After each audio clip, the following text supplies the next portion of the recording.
Yeah, what up, everyone? It's Jose from Boxing No Problem. So, good morning, good evening, and good afternoon, depending on where you're located. I am joined today by my co-host David, aka Sports and Tunes. Buenos días. We'll be doing something special for this interview. We also got Leo de Stefano Ruiz. What's up, Leo? What's up? What's up? Perfect. So, Leo, I know you speak multiple languages, English and Yeah. Spanish being one of them. But for this interview, we wanted to do something special. I know you have a very good following with the Spanish fan base. So I'll be asking the questions in English, and then David will be translating in Spanish. And you can answer in either English or Spanish, and then David will translate the response. Okay, perfect. Perfect. All right. But before we get started, for those that don't know, Leo, he's an up and coming fighter from Pomona, California, based out of Germany. And I want to share some highlights of recent fights. So let me play that clip for everyone here.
There it is with the stoppage, and I'm sure that clip's familiar to you, Leo. I grabbed that actually from your YouTube channel. Yeah, thank you. Which fight was that? Out of your This pro was fights? this was long time ago. Like 2 years ago. In Germany, that I fought in Karlsruhe, in Germany, Karlsruhe. Perfect. You want to Para translate that, toda la David? gente que está en casa, nos presentamos con Leo de Stefano Ruiz, boxeador nacido en California, Estados Unidos, y criado en Alemania, pero cada que pelea a donde tiene que ir, ahí, para su suerte habla español también. Si tienen algo que preguntarle o si se lo encuentran en la calle, donde estén que estén, les puede contestar. Y nos acaba de mostrar José un video de la acción que nos pacta este gran peleador. All right, excellent. So, Leo, my first question to you: I'm always interested to find out how boxers got into boxing as a career, and you had a really interesting start. You actually started in kickboxing before you got into boxing. Yes. So, can you tell me how you got into kickboxing, and then what made you want to transition into boxing? When I was a kid, and I loved to fight. I was always in fights, and so my parents put me in a kickboxing studio. And after 2 trainings, the trainer told me that, hey, you want to fight, and there I start fighting. At the age of, I don't know, 12, 13, like this. Young. Yeah.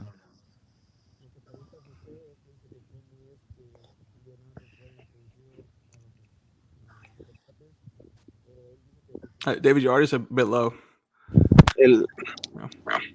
¿Mejor? Yeah. Dice Leo que su primer deporte fue el kickbox a la edad más o menos como de 12 años, pero que un entrenador le dijo que si prefería pelear box, y él dijo que por supuesto que a él desde chico le gustó pelear. Great. And then, David has his kid with them. I don't know, David, you want to show your kid on camera? Oh, sí, aquí tenemos al campeón aquí. El gran campeón. Hola. So, Leo, I know you have 2 kids and you're married as well. Can you tell me how big of a part your family has had in your boxing career? Yeah, I think for all people, the family is means all. And finally, we do all for the family. And but this is the hardest part of boxing for me, because my family is here in Germany, and when I go to fight, I have to go to Mexico or to United States, and it's far away from my family, and it's make it difficult because the changes of hours. I can talk to my family like 3 hours a day, and then they're gonna sleep, and I have all the day in front of me. That's tough. Yeah, trying to line up the time zone differences between each area is Yeah, definitely a challenge. And I want to talk a little bit about that. So I did look at your box rec that your pro career started in Germany, then Mexico, and then most recently you had your U.S. debut. yeah. Can you tell me of your experience in each fight, like each area? And my first 5 fights was in Germany, but the 4 fights of my fights in Germany are like I don't like to fight in Germany because they put me with opponent that was bad. Had nothing to do with boxing because they came and they don't know shit about boxing. So I don't like to fight guys like these. Hmm. I like fights because I'm a fighter and I like to fight, and I like when my opponents want to fight too. And Yeah. that's the reason why I moved to Mexico. I had family there too, and my uncle put me in some fights in Tijuana. They're tough fights. Sometimes the guys from United States think that Mexican fighters from Tijuana come to lose, but it's not like this. They're fighters with they come from bad neighborhoods, and they come with all, and they want to win because the next fight they want to earn more, and Yeah. they give all to win. They're not as talented, and though they don't have the training that we have in Germany or in the United States, but these guys come with all, and they give you fights. They promise they give you fights. Absolutely. Pregunta José que cómo se le ha hecho a nuestro peleador Leo, que es su transición de pelear fuera de su país, venir acá a Estados Unidos o a México a entrenar y a pelear. Dice que se le dificulta a Leo, que porque él extraña a su familia cada vez que está acá y no puede estar con ellos, que el tiempo se les hace difícil también para comunicarse. Otra cosa que pregunta José es que cómo es la diferencia de pelear, que cómo fueron sus primeras peleas, y que dice que él no le gusta pelear en Alemania, que porque no tienen mucho talento los prospectos que van subiendo allá, y que él le gusta más la acción que ha recibido desde que llegó a Tijuana, que le gustan los peleadores mexicanos que aunque no tengan la mayor capacidad, pero que vienen a pelear con todo, que no se rinden, y que los peleadores de Estados Unidos que entrenan muy fuerte, que están bien entrenados por ex peleadores y tienen un poco más de experiencia, pero que lo que le gusta a él es la acción dura, que es la que le presenta a la gente mexicana. And I think that's great for your career, Leo. Yeah, Mexico and the U.S. have definitely produced a lot of champions in the world stage. So great to kind of fight here. My next question for you is about your KO streak. So you're starting to develop the reputation of a knockout artist. yeah, Nine stoppages in your first 10 fights. yeah. I'm 11-0, but I did 5 fights in Tijuana, but they only put 4 fights on BoxRec. So Normally one of those doesn't I count. 11, yeah, normally I'm 11-0 with 10 knockouts, but it is like it is. Yeah. But see that helps the KO ratio even more. How Yeah. important is it to continue that and get the stoppage? For real, I never searched the knockout. No, I think I'm in the genes in my genes as the I have power from from from all time. I born with power, and I have the talent to knock someone out. I think that's my talent. There you go. Pregunta José, dice que le gusta mucho que el récord de Leo, que cómo es que cada pelea que hace casi la gana por la vía del knockout. Y Leo contesta que él le deben un knockout en su récord, que ha tenido un knockout que no lo han puesto en su récord, pero que él siente que la fuerza que él tiene por la genética de su familia es lo que le ayuda a tener esa fuerza para poder noquear al contrincante. And then, Leo, my next question for you has to do with the weight class you're currently fighting at. So I see most of your fights have been a super welterweight, 154 pounds. Is this the weight class you plan to campaign at to win a title, or eventually? No, I did one fight at 147, and normally the fight test was for the WBC international belt, but finally they don't put it like a belt fight. But I put the weight in 147, and I fought at 147 against Jose Alan Herrera. He's a good fighter. I stopped him in the fourth round. I think, yeah, the fourth round, and then in the future, I will fight at 147. Nice. That's a loaded division. Dice Yeah. José, Leo dice que su peso es el 154, pero que ha hecho peleas en el 147, pero dice que ha peleado buenas peleas, tuvo una con un contrincante en la 154, que la ganó por el vía de knockout en el round número 4. Y si no estoy correcto, me puede corregir. Dice que él prefiere pelear en las 147 libras. Sí, en el futuro va a ser así, sí. Oh, Yeah. And what's your opinion of the current fighters at 147? So obviously we got the two big names in Terrence Crawford and Errol Spence. They're likely to be moving on. But we also have the young talent and Conor Benn, Virgil Ortiz Jr. and Jaron Ennis. So what do you think of that division? Yeah, I think that right now this the one of the hardest division. They are puncher and they are fast too, and that's the kind of fights that I search for. Yeah. Pregunta José que cómo ve los peleadores de esa categoría en la que está Leo, que son las 147, los nombres grandes que son Terrence Crawford, que nos va a brindar una pelea con Errol Spence, que también es un buen campeón en ese peso, y también hay otros nombres como Jared Ennis, y dice Leo que él está, por supuesto, listo para lo que venga. Así es. All right, and then Leo, my next question is going to be tricky because you're a traveling fighter. You fight all over the world. But what's like right now too? Yeah, you're in Germany right now. So my question is, what's the furthest you've have had to travel to get sparring? What? One more time, please. What's the furthest you've had to travel to get sparring? Like, have you done like a 6-hour drive before to get sparring? In Germany, for me, it's hard to get good sparring, because in Germany it's different. Like in California, the fighters, they love to fight and they love the hard sparring. But when my sparring here in Germany, I'm a puncher, and when I punch hard, I only can do one time sparring with the guys. The next time they want to come, that's the problem.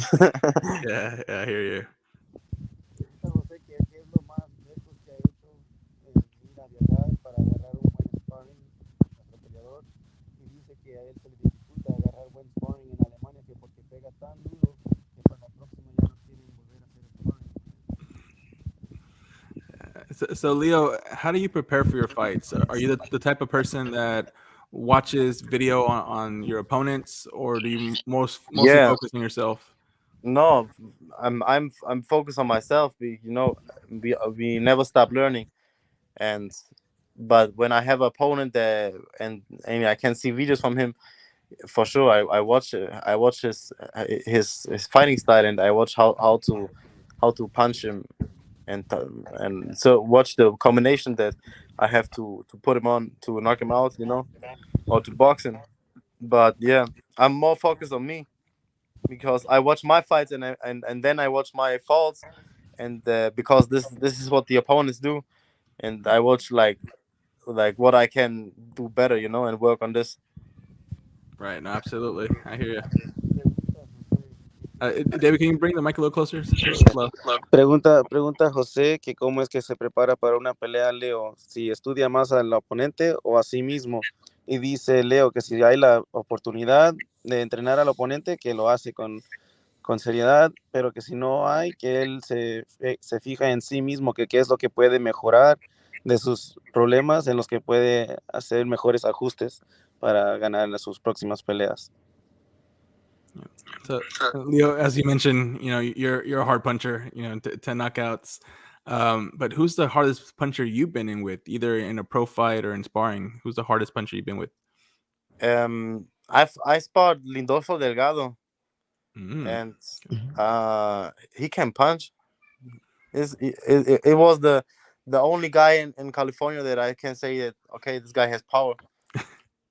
and I sparred a lot, but Lindolfo Delgado, yes, he has power. Pregunta José que quién ha sido uno de los peleadores que le han pegado más fuerte en un sparring o con los que ha podido estar en el ring, y nos contesta Leo que Lindolfo Delgado ha sido una de las personas que le ha dado más dificultades en un spar. Yeah, he's a welterweight too, Yeah, welterweight. Y es un peso welter, un boxeador welter. I will definitely keep an eye on him. It sounds like he's going to have also a bright future, just like yourself. Yeah. So my next question is, out of all your pro fights, which one has been the most difficult for you? Like the opponent kind of really surprised you and made you work for the win. When I fought Fernando Silva, Picapiedra, they call him Picapiedra. I saw his record, and I thought, and I thought like the most people think like he has a record of 19 wins with 14 losses. And when I saw the record, I think that okay, it's an easy fight for me. Mm-hmm. But when then the fight came, and this guy was so tough, I punched him so hard that, and he punched hard too, and I knocked him out in the 8th round. This was a fight for 10 rounds, but I could I knocked him out in the 8th. But I was thinking about to go 10, because I punched him in the in the 2nd, in the 4th, in the 6th. I punched him really hard, and the most people will get down, but this guy was a picapiedra, like they call him. He earned his nickname. Yeah, my hands was swelling big, and they hurt my hands. But this guy has a head like a stone. This was a hard fight. Pregunta José que quién ha sido de los más dificultades peleando en el ring en una pelea profesional, y contesta Leo que el Picapiedra Silva ha sido de los más difíciles, que porque también pega duro, pero igual tiene una cabeza tan dura que se le hace difícil para noquear. que lo estudió y miró su récord previo y dijo, no, pues se va a mirar fácil esta pelea, pero cuando subió al ring, que no era lo que parecía, que le daba con todo lo que podía y nomás no caía. No, Lo tuvo que parar hasta el round número 8, es a lo que llegó. Pero que es un peleador duro. I'm dreaming right now of him. Que sigue soñando con él, que le da una pesadilla nomás en recordar esa noche. Neta que sí. All right, I want to switch gears and focus on boxing. So Leo, do you also watch other boxing fights? Like, are you a fan of the sport? Yeah, I watch all fights that they put in, and I love boxing, and I'm 24/7 on boxing. I watch all the fights and documentaries and all. Yeah. Then you'll be perfect for the next couple questions I have for you. Yeah. Go ahead. You want to translate that answer, David? I'll start going. La pregunta de José dice que si es solo un peleador, si también es un fanático del boxeo, y contesta Leo que de todo, que le encanta igual como pelear, que es un gran fanático, que le encanta mirar los documentales, peleas y peleas clásicas igual. All right, so this is going to be debatable because I think everyone's pound for pound list changes and has different metrics. But in your opinion, Leo, who's the number one pound for pound fighter active now? That's a hard question. It was Canelo, but after the fight was Bivol, now I watch different to Canelo. But he will be a strong fighter, because he fought all. There's no name that he don't fight. He's a legend. But right now, pound for pound, I saw Bam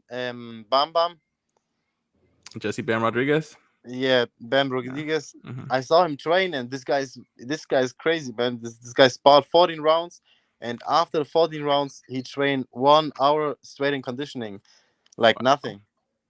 And this guy is so dedicated, and he don't talk. He train and don't talk and listen to his trainer. And I watch out for him, because for me he's a good champion. Pregunta de José, dice que quién es su número 1 libra por libra del mundo para Leo, y Leo dice que antes era el Canelo, que él ha tenido un buen legado peleando con grandes peleadores, pero desde que su pérdida con Bivol, que ya no lo ve como el mejor libra por libra, y al que ahorita tiene en la mira es a Jesse Bam Rodríguez, que porque es un loco que lo ha visto entrenar y que se ha aventado 40 rounds de sparring, y no solo eso, todavía se dedica más tiempo para condición y fuerza. All right. And I want to ask you some potential rumored fights that have been out there. So first one I want to ask you about is Canelo versus Jermall Charlo. Who would win? That's a good question. Right now, I think Jamal Charlo. Okay. Does the weight class matter? Because I know Charlo's at 160. Yeah, I If think. No, the problem is I think Canelo mental is. I think he's unbeatable. He think he's unbeatable, and he's too much in the sky, And yeah, one day they put in the streets too. and his confidence is low after the Bivol loss. You're right. Yeah, and right now he's talking too much trash, and this was not his style. And I think you have to be humble like you are, and he changes, Absolutely. Pregunta de José que cómo ve los rumores de una pelea entre Germán Charlo con el Canelo, y contesta Leo que él piensa que ya no es el mismo Canelo mentalmente desde la pérdida con Bivol, ya no tiene la misma mentalidad de confianza, y igual antes de eso que Canelo se sentía que nadie le podía ganar y que eso puede ser un problema, tal vez muy confiado llegar a una pelea y que lo sorprendan, y él dice que le da la pelea a Charlo si se enfrentan.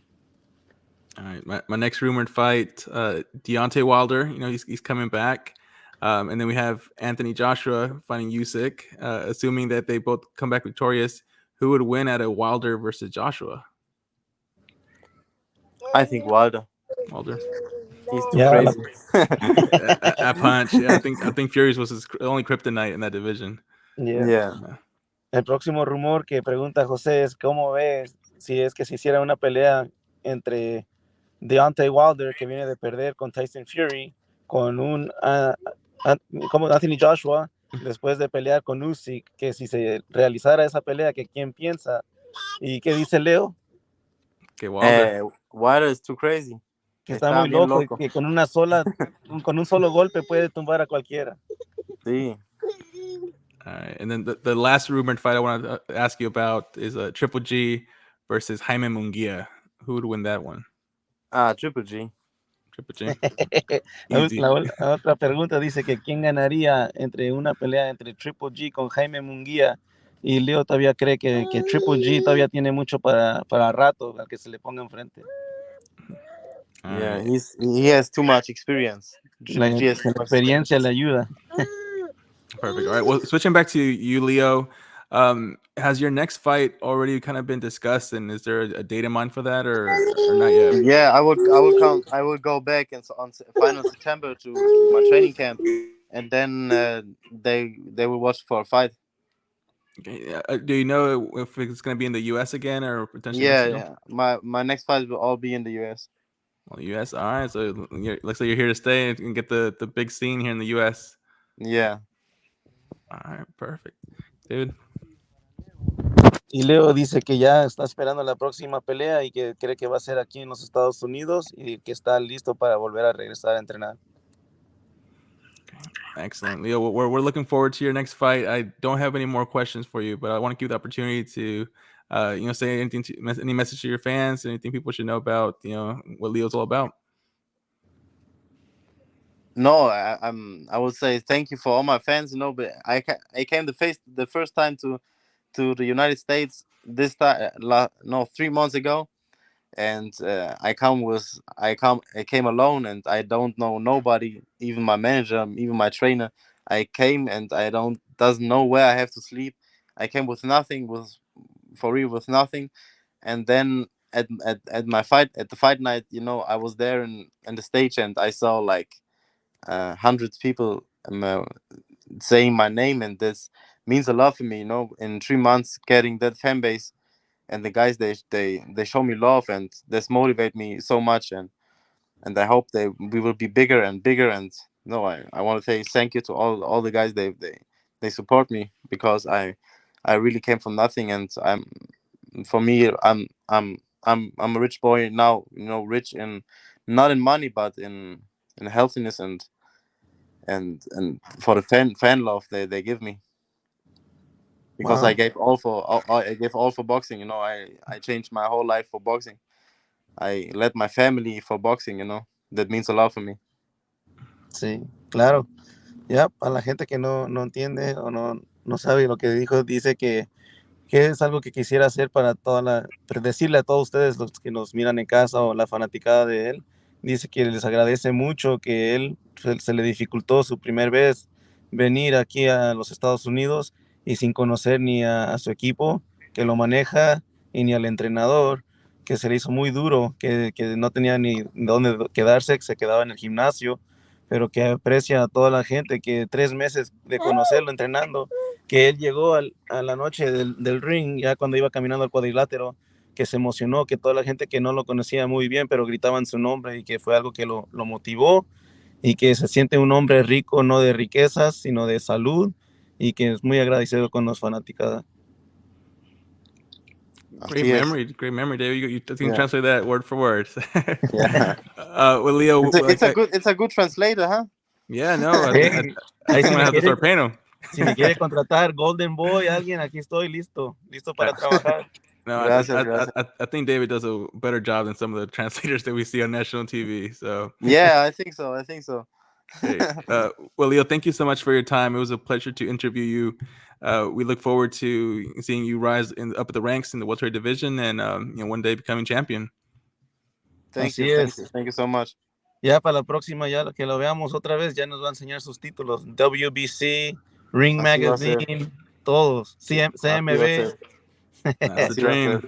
Muchas gracias por tu tiempo, Leo. Ahí saludos a la familia. Gracias, igual.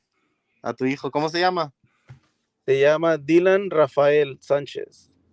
Saludos, Dylan. que lo pases bien en toda la vida. Dice que va a esperar a tu hijo para que hagan sparring. Ah, no. Mejor que juegan tenis. Sí, golf. Cuando hay más dinero, no golf, no life. Sí. No golf, no life. All right, Leo, have a great evening. Thank you again for joining us. All right. Gracias, Thank Dios. you. Cuídate, hermano. Saludos. Igual. Have a good day. You too. Take care. Bye. All right. Bye. All right, and that wraps up our broadcast as well. Thanks to everyone that's watching this interview. Thank you, David, for translating. You did a phenomenal job. If you're not following David already, go follow him on Sports and Tunes Worldwide on YouTube. Also, Sports and Tune on Instagram. And in the banner, you can see where you can find Leonardo and follow his boxing career. As for me, I'm here. Hit the like button, follow the channel, and we'll catch you again tomorrow for another interview. No se les olvide mañana, mi gente, 5 p.m. Pacífico, tenemos a otro gran peleador del equipo Santa Cruz. Va a ser Anthony Too Quick Cuba, igual aquí para presentarnos. All right. Saludos a todos. Later, guys. Adiós. Adiós, José.